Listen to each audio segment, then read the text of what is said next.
Hello friends, welcome to Tejas IAS. I hope you guys are preparing extremely well. So आज से हम reasoning का एक नया टॉपिक सिलोगिज्म स्टार्ट कर रहे हैं। एक ऐसा टॉपिक जो काफी इजी तो होता है पर बहुत कंफ्यूजन क्रिएट करता है। सिलोगिज्म को मास्टर करने के लिए जरूरी है कि आपको वेन डायग्राम का कॉन्सेप्ट अच्छी तरह से क्लियर रहना चाहिए। इसलिए मैंने सिलोगिज्म पढ़ाने के पहले वेन डायग्राम्स कंप्लीट करा दिए हैं।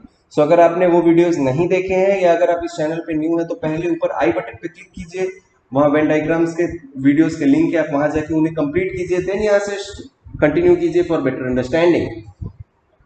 सो आज की क्लास शुरू करते हैं। सिलोगिज्म सिलोगिज्म आपके जजमेंट पावर को टेस्ट करता है। ये आपको मौका देता है कि आप इसको जज करो। जो सब लोग बोलते हैं ना कि तुम मुझे जज मत करो या डोंट जज the book by its cover, but ये उल्टा खुद से बोलता है कि भैया मुझे जज करो। इसमें जनरली आपको एक या दो या तीन स्टेटमेंट दिया रहते हैं और उसके बेसिस पे आपको कंक्लूजन या निष्कर्ष ड्रॉ करना होता है कि ये जो स्टेटमेंट है इसका मतलब ये हो रहा होगा। इसी कंक्लूजन को ड्रॉ करने में बहुत ज्यादा कंफ्यूजन जो है वो क्रिएट होते हैं, बट नॉट टू वरी। हम लोग एकदम जीरो लेवल से पढ़ेंगे तो सारे कॉन्सेप्ट अपने आप क्लियर करते हुए हमको जो भी क्वेश्चन मिलता है हम उसको बना लेंगे, ठीक है। बट डायरेक्टली क्वेश्चन में जंप ना करते हुए पहले कुछ जरूरी कॉन्सेप्ट है, हम लोग उसको एक बार देख लेते हैं। तो चलिए शुरू करते हैं। ओके, सो पहला टाइप है ऑल ए आर बी। मान लो आपका ऐसे स्टेटमेंट दिया हुआ है जिसमें लिखा है ऑल ए आर बी, सारा ए जो है वो बी रहेगा, ए सारा का सारा बी में रहेगा। तो मतलब ये क्या हो गया, किसका केस हुआ, ये हो गया कंप्लीटली कोरिलेटेड का केस हुआ। कंप्लीटली कोरिलेटेड का केस हुआ, यानी वेन डायग्राम्स में जो हमने पढ़ा था टाइप 1, ठीक है। किस तरह का फिगर बनेगा, ऑल ए आर बी, सारा का सारा ए जो है वो बी के अंदर हो जाएगा, ठीक है। ऑल ए आर बी, तो ये आपको एक स्टेटमेंट दिया रहेगा। आपको क्वेश्चन में आप इसी को अलग अलग टाइप से लिखा रहेगा, ए और बी की जगह कुछ भी लिख देगा, जैसे all author are doctor, all painter are man, ऐसे। और आपको एक चीज समझने की जरूरत है कि कोई भी स्टेटमेंट को आपको ये नहीं सोचना है कि इसमें रियलिटी में ये तो ट्रूथ नहीं होता है। जो भी स्टेटमेंट दिया रहेगा आप उसको ट्रू ही मानोगे, ठीक है। जैसे लिखा हुआ है ऑल लायंस आर कैट, तो अब आप रियल में बोलोगे कि लायन कैट थोड़ी होते, तो ऐसा आपको नहीं मानना है। जो स्टेटमेंट में दिया है आप उसको मानोगे कि ये एकदम रियल है, ये एकदम ट्रूथ है। आपको अपना दिमाग नहीं लगाना है कि उसमें रियल में तो ऐसी चीजें नहीं होती। जो देगा उसको आपको मानना है कि वो सही, ठीक है। सो अगर दिया हुआ है ऑल ए आर बी, मतलब ए जो है पूरा का पूरा बी के अंडर आता है, सारा का सारा ए जो है वो बी में आता है। तो अब इसमें से आप क्या क्या कंक्लूजन ड्रॉ कर सकते हो इस तरह का अगर स्टेटमेंट दिया रहेगा तो, पहला कि सम बी आर ए, कुछ बी जो है वो ए रहेंगे। कैसे, जैसे ये हमने बी बनाया, अब ये जो बी है इसमें बहुत सारे एलिमेंट है, बहुत सारे चीज मिलके बी बना रहे हैं। इन्हीं बहुत सारे एलिमेंट में एक एलिमेंट है ए। तो कुछ जो बी है वो किससे बना हुआ है, वो ए से बना हुआ है, ठीक है। जैसे हम लोग का साइंस में हम लोग पढ़ते हैं कि एक एटम होता है, एटम में होता है इलेक्ट्रॉन, एटम में होता है प्रोटॉन, एटम में होता है न्यूट्रॉन, ठीक है। ये तीनों कंपोनेंट होता है, इलेक्ट्रॉन प्रोटॉन न्यूट्रॉन। तो एटम का कुछ पोर्शन इलेक्ट्रॉन होता है कि नहीं, कुछ पोर्शन। सिमिलरली प्रोटॉन को, एटम का कुछ पोर्शन प्रोटॉन होता है कि नहीं, कुछ पोर्शन न्यूट्रॉन होता है कि नहीं। मतलब ऐसा अलग अलग एलिमेंट्स अगर एक कंपाउंड को बना रहे हैं या फिर एक चीज को बना रहे, तो उस पूरे एटम का या फिर पूरे उस ऑब्जेक्ट का या फिर पूरे उस कंपाउंड का कुछ पोर्शन उसका जो एलिमेंट्स रहेंगे वो होगा कि नहीं। तो सिमिलरली बी का कुछ पोर्शन क्या होगा, ए हो जाएगा, ठीक है। तो पहला स्टेटमेंट आप ये, पहला कंक्लूजन आप ये निकालना कि अगर ए पूरा का पूरा बी का है तो बी का कुछ पार्ट ए हो जाएगा। Second, some A are B. अब आप बोलोगे कि ऑल ए आर बी है, ऑल ए आर बी है तो सम ए आर बी क्यों लिख रहे हैं। ऑल ए आर बी तो हमने लिख दिया, इसलिए हमने ये वाला स्टेटमेंट के हिसाब से हमने ये ड्राइंग बनाया। बट अब हम लोग बोल रहे हैं कि सम ए आर बी। अरे भैया, तो अगर आपके पास सारे के सारे चीज किसी एक चीज के अंदर है तो उसका कुछ चीज तो उसी के अंदर रहेगा कि नहीं। जैसे आपके पास एक टोकरी है, एक बास्केट है और उसमें सिर्फ आम है, ठीक है, बहुत सारे मैंगोज हैं, उसमें बहुत सारे आम है। अब आप पूरे टोकरी में बोलोगे कि सिर्फ आम है या कुछ आम उसमें से निकाल के बोलोगे कि कुछ आम जो है वो टोकरी में, तो बात तो सेम ही हुआ ना, रहेगा तो वो आम जो है वो टोकरी के अंदर ही रहेगा। या वो बास्केट जो है फुल ऑफ मैंगोज बोलो या फिर कुछ मैंगोज है उस टोकरी में, आप ऐसा बोल सकते हो, कुछ कुछ कुछ कुछ करके वो सारे हो जाएंगे। ठीक है, सो सम ए आर बी हो गया। तीसरा आता है ऑल बी आर ए। अब आप ये बताओ, क्या सारे के सारे बी ए हो रहे हैं? क्या बी सिर्फ ए का बना हुआ है? जैसे ये वाले फिगर में हमने देखा कि बी तो बहुत सारे एलिमेंट से बने हुए हैं, उनमें से एक एलिमेंट है ए, तो क्या सारा का सारा बी ए होगा? नहीं। तो अगर ऐसा आपको कंक्लूजन दिया रहेगा तो आपको समझना है कि वो कंक्लूजन गलत दिया हुआ है। ठीक है, सो आप इस तरह का कंक्लूजन नहीं निकालोगे। और चौथा क्या है, नो बी इज ए। कोई भी बी ए नहीं होगा। पर क्या ऐसा है क्या, कोई भी एलिमेंट ए नहीं है, ऐसा है क्या इसमें? नहीं, एक एलिमेंट तो ऐसा रहेगा जो कि ए रहेगा, तो मतलब ये वाला जो कंक्लूजन है ये भी गलत है। ठीक है, तो जब आपको ऑल ए आर बी का स्टेटमेंट मिले तो इस तरह से आपको कंक्लूजन ड्रॉ करना है कि ऑल ए आर बी है, मतलब उसका बी का कुछ पोर्शन जो होगा वो ए होगा और ए कुछ ए बी जो रहेंगे वो भी बी रहेंगे। ठीक है, चलो अब नेक्स्ट टाइप देखते हैं, some A are B. Okay, some A are B बोल रहे मतलब कुछ ए बी है। सो इसमें हम लोग किस तरह से वेन डायग्राम बनाएंगे, वो पार्शियल अरेंजमेंट वाला। सो क्या होगा, सम ए आर बी। सो अगर ये ए हुआ और ये बी हुआ, सो ये जो ओवरलैपिंग वाला रीजन है ये क्या शो कर रहा है कि कुछ ए जो है वो बी होंगे, कुछ ए बी होंगे। ठीक है, अब इसका एग्जाम और इसमें और क्या कंक्लूजन आप ड्रॉ कर सकते हो, पहले वो देख लो। पहला आप कंक्लूजन ड्रॉ कर सकते हो कि सम ए आर नॉट बी। कुछ ए बी है पर कुछ ए बी नहीं भी है, ये भी आप ड्रॉ कर सकते हो। कौन सा पोर्शन है जो बी नहीं है? जैसे ये वाला पोर्शन, ये वो पोर्शन है ए के जो बी नहीं है। सो आप इस तरह का भी कंक्लूजन ड्रॉ कर सकते हो। सम ए आर बी तो है ठीक है, बट कुछ ए बी नहीं भी है, वो वाला पोर्शन आप, वो वाला कंक्लूजन आप इससे ड्रॉ कर सकते हो। ठीक है, दूसरा आप क्या कंक्लूजन ड्रॉ कर सकते हो, सम बी आर ए। अब अगर आप ये वाला पोर्शन ये डिनोट कर रहा है कि सम ए आर बी इस तरफ से, तो अगर आप इधर से देखोगे तो इसका मतलब तो यही है ना कि सम बी आर ए, तभी वो म्यूचुअल हो रहे, तभी वो एक साथ एक दूसरे को ओवरलैप कर रहे हैं, मतलब कुछ बी जो है वो ए भी हो रहा है। फिगर से भी आपको समझ में आ रहा है। तो मतलब इस तरह का कंक्लूजन आप ड्रॉ करोगे। उसके बाद बोल रहे हैं some B are not A. जैसे यहाँ पर कुछ ए जो है वो बी का पार्ट नहीं था, सिमिलरली ये वाला जो पोर्शन है जो ओवरलैप नहीं हो रहा है वो भी तो ए नहीं है, वो भी तो कुछ और कंपोनेंट का बना होगा, कुछ और एलिमेंट्स के बने होंगे। सो आप इस तरह का भी कंक्लूजन जो है वो ड्रॉ करोगे। और चौथा दिया हुआ है नो बी इज ए। क्या है कि ऐसा कि कोई भी बी ए नहीं है? नहीं, यहाँ पर देखो आप कुछ बी तो ए है ही, सम बी आर ए, मतलब आप ये वाला कंक्लूजन ड्रॉ नहीं करोगे। ठीक है, तो ये हो गया पार्शियल अरेंजमेंट वाला। इसके पहले हमने देखा था कंप्लीटली कोरिलेटेड वाला कि इसके अंदर था तब क्या होता था, अब ये पार्शियल में देख लें। अब एक तीसरा टाइप भी होता है नो ए इज बी, मतलब ए और बी के बीच में कोई भी कनेक्शन नहीं, कोई भी रिलेशन नहीं। ठीक है, इसको हम लोग ऐसे डिनोट करेंगे क्वेश्चन में। So no A is B, मतलब ए के तरफ से भी अब कोई भी रिलेशन नहीं होगा, सिमिलरली अब बी के तरफ से भी ए में कोई रिलेशन नहीं होगा। तो जब भी आपको क्वेश्चन में इन तीनों टाइप का आपको मिलेगा तो आपको इस तरह से बनाना है। इसका हम लोग 3-4 पार्ट में करेंगे ये पूरा चैप्टर कंप्लीट, बट आज के पार्ट में हम लोग ये तीनों स्टेटमेंट का यूज करके और एक ठोक और कॉन्सेप्ट है ईदर और का, इसको यूज करके आज के हम क्वेश्चंस बनाएंगे। फिर नेक्स्ट क्लास में हम कुछ और नए कॉन्सेप्ट देखेंगे, कुछ और नए क्वेश्चंस देखेंगे। तो पहले हम लोग देख लेते हैं ईदर और। ईदर और क्या होता है, इसमें आपको जजमेंट ऐसे करना होगा कि या तो पहला वाला कंक्लूजन सही होगा या तो दूसरा वाला कंक्लूजन सही, या तो आप डेफिनेट नहीं रहेंगे कि ये पहला वाला ही सही है या फिर दूसरा वाला ही सही है। ये हमेशा पेयरिंग स्टेटमेंट में रहेगा, पेयर फॉर्म में रहेगा।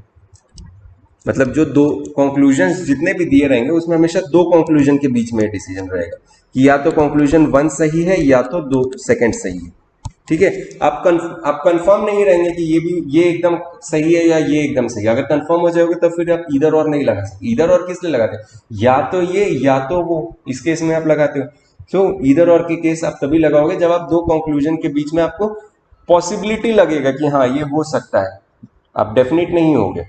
ठीक है, तभी आप जाके इधर और का कॉन्सेप्ट आप वहां पे अप्लाई करोगे। इधर और लगाने के लिए कुछ कंडीशंस होते हैं, हम लोग वो कंडीशन देख लेते हैं। जब सारे ये चारों के चारों कंडीशन जो है फुलफिल होंगे तभी आप इधर और लगाना है। ये नहीं कि कोई एक भी स्किप कर दिया या कोई एक भी हो गया तो फिर हम उसमें इधर और लगा देंगे। नहीं, इधर और लगाने के लिए आपको ये चारों कंडीशन जो है वो लगाना पड़ती है। यही सब क्रिएट करता है कंफ्यूजन। बच्चे लोग ये चारों जो कंडीशन है इसको ना लगा के एक दो को याद रख लेते हैं और एग्जाम में जाके टिक करके आ जाते हैं, और उसके बाद फिर वो आंसर गलत हो जाता है तो बोलते हैं कि हम लोग को ये जो कंक्लूजन ड्रॉ करना है वो उसमें डिफिकल्टी आती है, उसमें कंफ्यूजन होता है। वो इसलिए होता है क्योंकि आपको कॉन्सेप्ट पता नहीं है ठीक से। तो अच्छे से आप समझो कि इसका क्या क्या कंडीशन होता है, फिर आप आराम से कर जाओगे। पहला कंडीशन है इधर और लगाने के लिए कि जो भी कंक्लूजन आपको दिया रहेगा, दो कंक्लूजन, जिन दो कंक्लूजन के बीच में आप इधर और लगाना चाहते हो, वो दोनों कंक्लूजन रॉन्ग होने चाहिए, गलत होने चाहिए डेफिनेट टर्म्स में। डेफिनेट मतलब आपको डेफिनेटली पता होना चाहिए कि हाँ हाँ ये गलत है, लेकिन आप इसका पॉसिबिलिटी होना चाहिए कि हाँ ये सही हो सकता है। मतलब जो स्टेटमेंट दिया है उसके हिसाब से तो कंक्लूजन गलत है, डेफिनेटली आपको समझ में आ जाएगा कि ये स्टेटमेंट के हिसाब से तो ये कंक्लूजन नहीं होगा, लेकिन पॉसिबली कि हाँ ये ऐसा हो सकता है, तभी जाके आप ये चीज को लगाओगे। ठीक है, तब ये आपको पहला कंडीशन फुलफिल होगा कि जो दोनों कंक्लूजन को आपको ड्रॉ कर रहे हो वो दोनों कंक्लूजन डेफिनेटली गलत होने चाहिए जो स्टेटमेंट दिया है उसके हिसाब से, लेकिन पॉसिबली वो ट्रू हो सकता है। ठीक है, सेकंड आता है कि conclusion must talk about the same elements. Same element के बारे में वो जो दोनों कंक्लूजन आप जिसको ले रहे हो वो होने चाहिए। जैसे एग्जांपल दिया हुआ है सम C इज D, और दिया हुआ है दूसरा conclusion some C is not D। तो देखो यहाँ पे C और D के बारे में बात हो रही है, तो नीचे भी C और D के बारे में बात होती है। इसी को हम लोग एलिमेंट बोल रहे हैं। तो सेम एलिमेंट का जब यूज हो रहा हो तब जाके आप इसको इधर और का केस लगा सकते हो। तो सेकंड कंडीशन क्या होगा कि आपको सेम एलिमेंट्स के बीच में उसको अप्लाई करना है। तीसरा दिया हुआ है कि combination of negative and positive conclusion होने चाहिए। नेगेटिव में नो का कीवर्ड यूज होना चाहिए और पॉजिटिव में सम का कीवर्ड यूज होना चाहिए। मतलब for example no A is B, और दूसरा सम बी इज ए। तो देखो यहाँ पे ए और बी, सिमिलरली ए और बी सेम कंडीशन के सेम एलिमेंट्स की बात हो रही है। साथ में यहाँ पे एक के साथ लगा हुआ है keyword no, negative conclusion use कर रहे हैं हम लोग, और दूसरे के साथ लगा है सम कीवर्ड जो कि पॉजिटिव को यूज कर रहे हैं, पॉजिटिव कंक्लूजन को शो कर रहे हैं। तो जब ऐसा कॉम्बिनेशन रहेगा नो और सम का, तब आप डेफिनेटली इधर और का यूज करोगे। और एक तो और होता है अगर ये पॉजिटिव में सम की जगह ऑल वर्ड यूज किया हुआ है, ठीक है, और नेगेटिव में नो यूज किया है, तब आप बिल्कुल भी इधर और का केस नहीं लगाओगे। एकदम स्ट्रिक्टली अगर आपको कंक्लूजन में दिख रहा है कि ऑल के साथ एक स्टेटमेंट दिया और नो के साथ एक स्टेटमेंट दिया, तो आप वहां पे इधर और बिल्कुल नहीं लगाओगे। ये हो जाएगा केस नीदर नॉर का। ठीक है, ये किसका हो जाएगा? नीदर नॉर, ना तो ये ना तो। ठीक है, तो इधर और के ये चारों कंडीशन आप याद रखना कि पहला कंक्लूजन जो है वो डेफिनेटली रॉन्ग होने चाहिए स्टेटमेंट के बेसिस पे, बट पॉसिबली ट्रू होने चाहिए क्योंकि हो सकता है, आपको पता नहीं है, ये हो सकता है, लेकिन आपको डेफिनेटली ये देख रहे हो कि स्टेटमेंट जो दिया उसके हिसाब से तो गलत हो जा रहा है, लेकिन प्रोबेबली ये सही हो सकते हैं। ये कैसे होता है हम लोग क्वेश्चन जब सॉल्व करेंगे तो उसमें आपको समझ में आएगा। सेकंड कंडीशन है कि सेम एलिमेंट के बीच में बात करना चाहिए। थर्ड है कि कॉम्बिनेशन ऑफ नेगेटिव और पॉजिटिव वर्ड यूज होना चाहिए, मतलब नो और सम के साथ कंक्लूजन होना चाहिए, एक में नो होना चाहिए दूसरे में सम होना चाहिए। और अगर चौथा ऐसी पॉजिटिव और नेगेटिव के साथ है बट पॉजिटिव का कीवर्ड ऑल यूज कर रहे हैं, तो उस केस में आपको आइदर और ना यूज करके नीदर नॉर का यूज करना है। ठीक है, तो चलो अब हम लोग क्वेश्चंस पे जाते हैं। जितने भी अभी तक कॉन्सेप्ट पढ़े हमने उसके हिसाब से क्वेश्चन सॉल्व करते हैं। आज बेसिक क्वेश्चंस करेंगे, कल से थोड़े और एडवांस के क्वेश्चंस करते हैं। ठीक है, तो चलो पहला क्वेश्चन देखते हैं। Read the statement carefully and decide which of the conclusion is true. आपको यहाँ पे देखो 3 टॉप स्टेटमेंट दिया हुआ है, उसके बेसिस पे आपको 2 कंक्लूजन दिया हुआ है। अब आपको ये जो 4 ऑप्शन दिए हुए इसमें से आंसर चूज करना है। जैसे अगर इफ ओनली कंक्लूजन 1 फॉलोज, मतलब ये जो कंक्लूजन का फर्स्ट वाला कंक्लूजन है, अगर आपको लगता है सिर्फ यही सही है तो आप एक टिक करोगे। अगर आपको लगता है कि सिर्फ सेकंड कंक्लूजन सही है तो आप बी टिक करोगे। अगर आपको लगता है कि 1 और 2 दोनों सही है, इधर और या तो 1 हो सकते हैं या तो 2 हो सकते हैं, तो आप सी करोगे। और अगर आपको लगता है 1 और 2 दोनों गलत है तो आप उसमें डी का ऑप्शन यूज करोगे। ठीक है, तो चलो अब स्टेटमेंट पढ़ते हैं। पहला स्टेटमेंट दिया हुआ है नो ए इज बी, कोई भी ए बी नहीं है। ओके। सेकंड दिया है ऑल बी इज सी, सारा का सारा बी जो है वो सी है। ओके। एंड तीसरा दिया सम सी इज डी, सी कुछ सी जो है वो डी होगा। तो चलो इसका वेन डायग्राम आपको बनाना, हर बार आपको स्टेटमेंट के साथ वेन डायग्राम बनाना ही पड़ेगा, तभी जाके आप कुछ भी इसमें आगे बढ़ सकते हो, कोई भी कंक्लूजन जो है इसमें ड्रॉ कर सकते हैं। तो चलो पहला पहला डायग्राम बनाओ। No A is B, no A is B दिया मतलब ए और बी के बीच में कोई भी रिलेशन नहीं होगा। पीछे बताया ना कि कैसे इसको कॉन्सेप्ट किस टाइप में किस तरह का डायग्राम बनाना है, तो बस उसी का यूज कर। ठीक है, नो ए इज बी हो गया। ओके। सेकंड क्या हुआ है, ऑल बी इज सी, सारा का सारा बी जो है वो सी होगा। सो हमने ये बना दिया सारा का सारा बी सी के अंडर। ठीक है। And some C is D, C का कुछ पार्ट जो है वो डी होगा, तो हमने यहाँ पे ये बना दिया डी। जिस तरह से दिया रहेगा स्टेटमेंट सेम उसी तरह से आप बनाना। ठीक है, ये नहीं कि आपने क्या किया, जैसे आपने यहाँ पर ए बनाया, यहाँ पे बी बनाया, देन ये सी। अब आप कंफ्यूज हो रहे हो कि डी को मैं ऐसे बी के साथ भी शेयर करके बना सकता हूँ, कि ऐसे की जरूरत नहीं। जिस तरह से आपको क्वेश्चन दिया हुआ है सेम उसी तरह से आप बनाना। आप ये मत सोचना कि डी तो ऐसे भी बन सकते हैं कि सी के साथ तो हो रहे बट क्या बी के साथ भी हो, इतना ज्यादा आपको अभी सोचने की जरूरत नहीं। जो क्वेश्चन में दिया सिंपली उसी हिसाब से आप फिगर बना देना। ठीक है।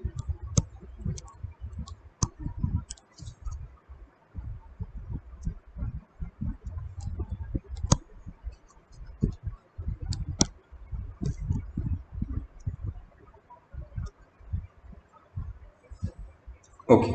तो अभी आपके ये तीनों स्टेटमेंट के हिसाब से अपने फिगर तो बना लिया। अब कंक्लूजन क्या बोल रहे हैं, पहला कंक्लूजन बोल रहे हैं नो सी इज ए, कोई भी सी ए नहीं है। नो सी इज ए, बताओ अभी क्या ये सही स्टेटमेंट है कि गलत स्टेटमेंट है? अभी आपको ये तीनों स्टेटमेंट में देखो, क्या ए और सी के बीच में कोई डायरेक्ट रिलेशन की बात किया है क्या? कहीं भी कनेक्शन दिया है ए और सी के बीच में, ऐसा कनेक्शन है? नहीं दिया है, मतलब हमको नहीं पता। अगर हमको नहीं पता या फिर ये क्वेश्चन में कोई भी स्टेटमेंट नहीं दिया है, तो मतलब ये जो स्टेटमेंट है ये तो डेफिनेटली रॉन्ग हो गया। हम इसको कैसे हम इसका डिसीजन ले ले कि कोई भी सी ए नहीं होगा, क्योंकि ऐसे स्टेटमेंट में तो कहीं नहीं लिखा है। तो जैसे मैं बताया था कि स्टेटमेंट के बेसिस पे अगर आपको डेफिनेटली दिख रहा है कि कंक्लूजन गलत हो रहा है, तो आप उसको गलत मानोगे। तो यहाँ पे हो जा रहा है ये गलत, बट पॉसिबली कुछ सी जो है वो ए हो सकता है ना, कुछ पार्ट जो है सी का वो ए हो सकता है। क्योंकि जैसे अगर मान लो ए और बी के बीच में झगड़ा हो गया है, ठीक है, बट बी जो है वो सी के गाइडेंस में आता है। सी मतलब सी मान लो उसका टीचर है, सी जो है बी का टीचर हो गया। सी जो है मान लो सी जो है बी का टीचर है, ठीक है, सी उसके स्कूल में पढ़ता, बी जो है सी के स्कूल में पढ़ता है। सो ये भी तो हो सकता है ना कि ए भी स्कूल में पढ़ता हो, ए और बी का झगड़ा हो गया, तो क्या इसका ये मतलब थोड़ी कि सी ए को स्कूल से निकाल देगा, है ना? तो मतलब सी का कुछ कनेक्शन हो सकता है ए के साथ। इस स्टेटमेंट से हम लोग को नहीं पता चल रहा है, तो डेफिनेटली ये रॉन्ग तो हो जाएगा, लेकिन पॉसिबली प्रोबेबली जो है वो उसके साथ कनेक्शन हो सकता है। ठीक है। और सेकंड क्या लिखा हुआ है, सम सी इज ए। अब ये भी हम लोग डिफाइन नहीं कर सकते क्योंकि सी और ए के बीच में कोई रिलेशन नहीं दिया, तो यहाँ तो ये स्टेटमेंट के हिसाब से तो गलत है, लेकिन पॉसिबली हो सकता है। ठीक है। तो मतलब पहला कंडीशन क्या देखे थे हम लोग ईदर और के केस में, कि जो कंक्लूजन है वो गलत होने चाहिए। तो यहाँ पे देखो दोनों कंक्लूजन गलत हो गए। दूसरा दूसरा क्या कंडीशन हमने पढ़ा था,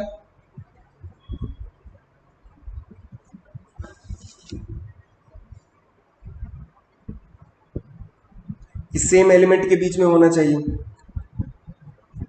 तो यहाँ पे देखो सी है, ए है, सी है, ए है, तो मतलब सेम एलिमेंट है, तो सेम एलिमेंट वाला भी जो हमको कंडीशन फुलफिल करना था वो भी हमने फुलफिल किया।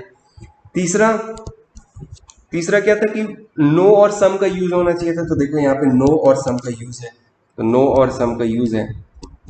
और चौथा था कि ऑल और नो का यूज नहीं होना चाहिए था, ऑल और नो का यूज नहीं होना चाहिए था, तो ऑल और नो का यूज नहीं है। तो मतलब जब ये चारों कंडीशन फुलफिल हो गया, मतलब यहाँ पे क्या होगा, इधर 1 और 2, सो आपका आंसर हो जाएगा। ठीक है। डायरेक्टली आपको ए और सी के बीच में कोई भी कंक्लूजन नहीं, कोई भी रिलेशन नहीं दिया हुआ है, तो इसलिए आप ए और सी के बीच का कोई भी कंक्लूजन ड्रॉ नहीं कर सकते, तो इसलिए आपका ये जो कंक्लूजन है रॉन्ग हो गया। बट पॉसिबल है कि इन दोनों के बीच में कोई ना कोई कनेक्शन जरूर होगा, इसलिए पॉसिबल है तो मतलब आपको फर्स्ट कंडीशन फॉलो हुआ। सेकंड, दोनों के बीच में एलिमेंट सेम दिया हुआ है तो इसलिए सेकंड ट्रू हुआ। थर्ड, नो और सम का यूज किया है इसलिए थर्ड सही हुआ। और फोर्थ, ऑल और नो नहीं दिया हुआ है तो मतलब इसलिए हम लोग चारों कंडीशन फुलफिल हुआ, इसलिए ईदर और का केस हमने यहाँ पे लगा दिया। पीछे हम लोग ईदर और पढ़ा था इसलिए मैंने सबसे पहले इसी का एग्जाम्पल लिया ताकि आप क्लियर कर सको इस चीज को। ठीक है, चलो अब नेक्स्ट क्वेश्चन पे जाते हैं।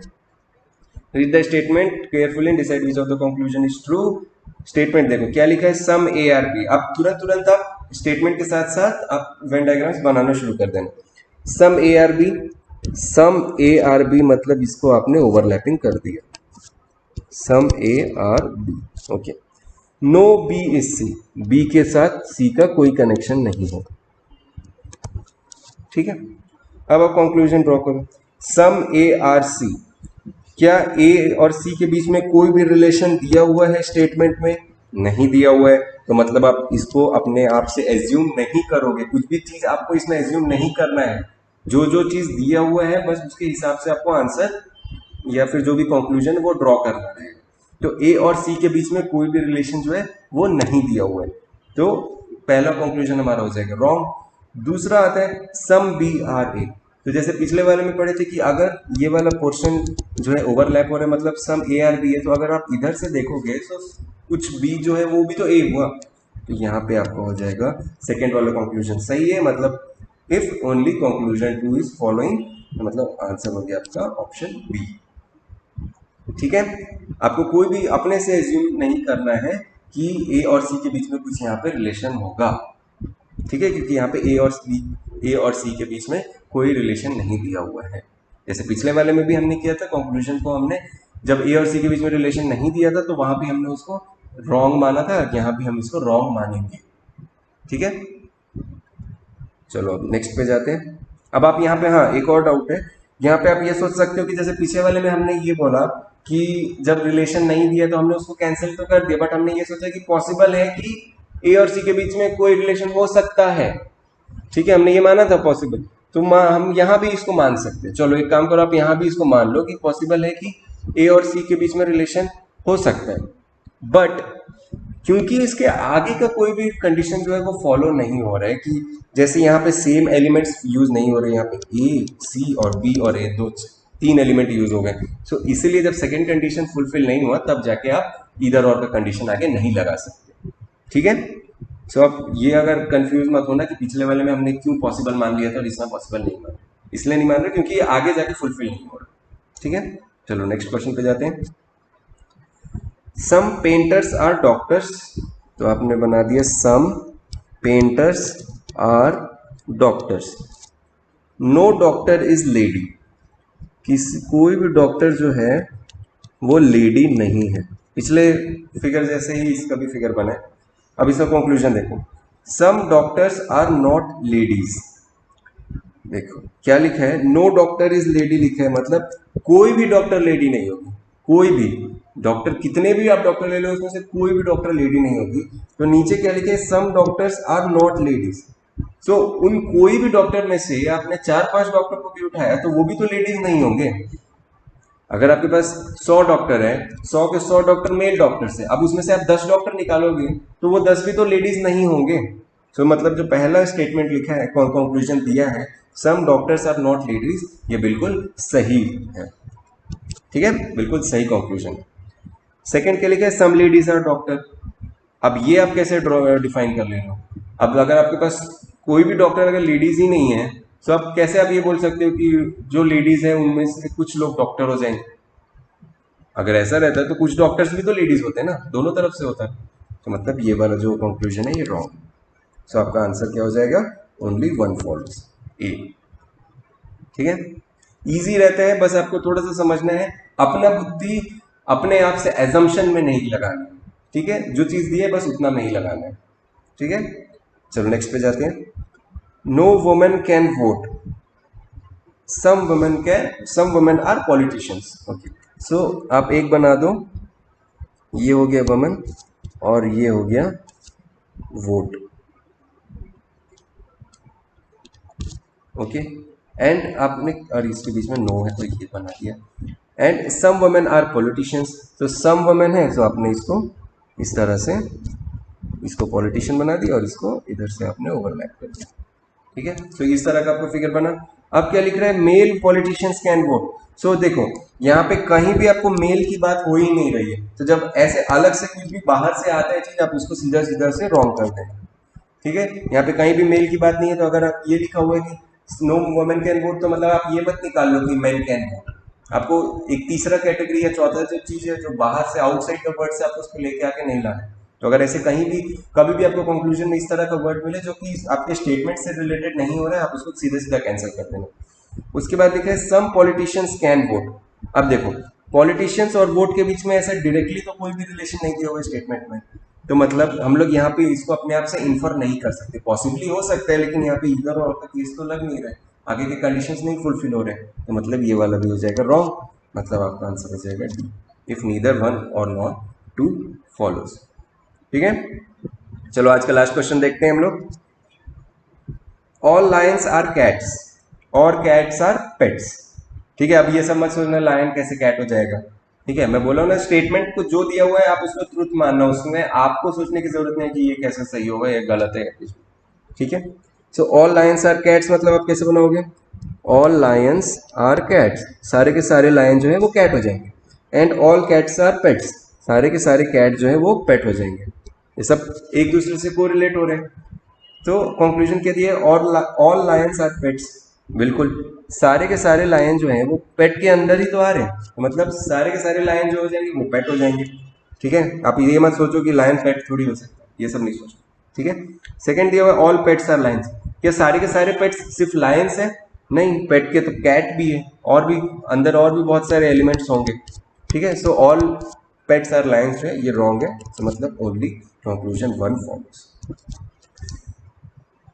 ठीक था, इजी था। जो बेसिक जो चीजें वेन डायग्राम्स आपको वो अगर पता हो तो ये काफी आसानी से बना सकते हो। इधर और का कॉन्सेप्ट आपको समझ में आया होगा कि किस तरह से कंडीशन आपको फुलफिल करना है। कंक्लूजन में आपको कुछ भी चीज स्टेटमेंट से अलग नहीं सोचना है, जो स्टेटमेंट है उसके हिसाब से सोचना है। अगर कोई चीज दो चीज के बीच में रिलेशन नहीं होगा मतलब वो कंक्लूजन गलत हो जाएगा। पॉसिबल है कि वो सही हो सके, बट अगर उसके आगे के कंडीशंस जो है वो फॉलो नहीं होंगे तो इधर और का कंडीशन आप नहीं लगा सकते, ठीक है।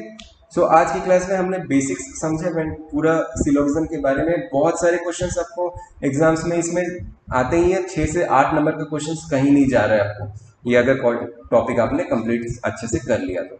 इसलिए मैं बोल रहा हूँ पहले आप वेन डायग्राम्स अच्छे से क्लियर कर लो, देन इस सिलोगिज्म को अच्छे से आप निपटा दो।